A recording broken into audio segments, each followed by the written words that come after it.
नमस्कार। हम एक बहुत ही अहम मामले से जुड़ी ताज़ा खबर लेकर आए हैं। एक ऐसा मामला जिसमें भारत और इंडोनेशिया के बीच की राजनैतिक संबंधों में एक नई दिशा तय हुई है। इस मामले में भारत के गणतंत्र दिवस समारोह के दौरान राष्ट्रपति के संदेश ने केवल हमारी ऐतिहासिक साझेदारी को दिखाया, बल्कि कुछ गहरे और संवेदनशील पहलुओं की ओर भी इशारा किया। क्या यह सिर्फ एक औपचारिक मुलाकात थी या इसके पीछे कोई और बड़ा राज छुपा है? जानिए इस पूरे घटनाक्रम के बारे में और इस मामले में हुई नई खोजों पर ध्यान दें, जो दुनिया को चौंका देने वाली हैं। भारत और इंडोनेशिया के बीच सांस्कृतिक और ऐतिहासिक संबंध सदियों पुराने हैं, लेकिन हाल के दिनों में दोनों देशों की साझेदारी नई ऊंचाइयों तक पहुंचने को तैयार है। जब भारत ने अपना 75वां गणतंत्र दिवस मनाया, तो इंडोनेशिया हमारे मुख्य अतिथि के रूप में शामिल हुआ। राष्ट्रपति प्रभव के साथ गहरी बातचीत हुई, जिसमें रक्षा क्षेत्र, साइबर सुरक्षा, समुद्री सुरक्षा और आतंकवाद विरोधी रणनीतियों पर विशेष ध्यान दिया गया। यह मुलाकात सिर्फ औपचारिक नहीं थी, बल्कि इसमें दोनों देशों के बीच बढ़ते आपसी सहयोग के कई अहम पहलुओं पर चर्चा की गई।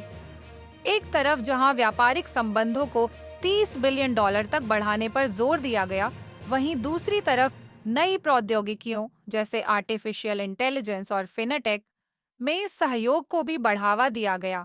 लेकिन क्या ये सब केवल आदान प्रदान की प्रक्रिया का हिस्सा है या इसके पीछे और भी कुछ है? अब आइए बात करते हैं इस केस के कुछ और गहरे पहलुओं की। राष्ट्रपति के इस दौरे के दौरान जिन मुद्दों पर जोर दिया गया, उनमें से एक बड़ा मुद्दा था समुद्री सुरक्षा। भारत और इंडोनेशिया के बीच एक समझौता हुआ, जिसके अनुसार दोनों देशों के बीच समुद्री सुरक्षा और आपातकालीन रिस्क कम करने के लिए मिलकर काम किया जाएगा। इसके अलावा दोनों देशों के बीच साइबर सुरक्षा को लेकर भी कई अहम निर्णय लिए गए, ताकि आतंकवाद और दुष्प्रचार से निपटा जा सके। हालांकि सवाल यह उठता है कि क्या ये सहयोग केवल आर्थिक लाभ के लिए है या फिर इसके पीछे किसी बड़ी राजनीतिक रणनीति का हिस्सा है। हम जानते हैं कि इंडोनेशिया के साथ भारत का रिश्ता गहरा है, लेकिन क्या इन समझौतों का उद्देश्य सिर्फ सुरक्षा बढ़ाना है या कहीं इसके कुछ और गहरे राजनीतिक उद्देश्य भी हैं?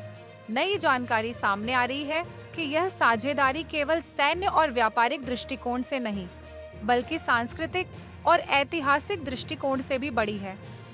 भारत और इंडोनेशिया की सांस्कृतिक साझेदारी में अब एक और नया मोड़ आया है।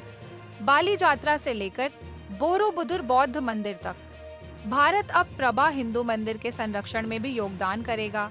यह कदम दोनों देशों के बीच की गहरी सांस्कृतिक कड़ी को और मजबूत करेगा। लेकिन क्या इसका उद्देश्य केवल ऐतिहासिक संरक्षण तक सीमित रहेगा या इसके पीछे एक और बड़ी रणनीति है?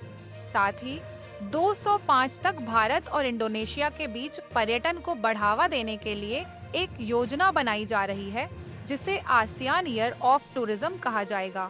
यह सांस्कृतिक आदान प्रदान का नया अध्याय हो सकता है, जो दोनों देशों के बीच संबंधों को और भी प्रगाढ़ बना सकता है। हालांकि इस बढ़ती साझेदारी के बीच कुछ अहम सवाल भी खड़े हो रहे हैं। क्या दोनों देशों के बीच ये साझेदारी केवल रणनीतिक कारणों से हो रही है या फिर इसमें कुछ गहरे आर्थिक और राजनीतिक उद्देश्य छिपे हैं? यह सवाल न केवल विशेषज्ञों को बल्कि आम जनता को भी परेशान कर रहा है। क्या इनमें कोई नया मोड़ आएगा?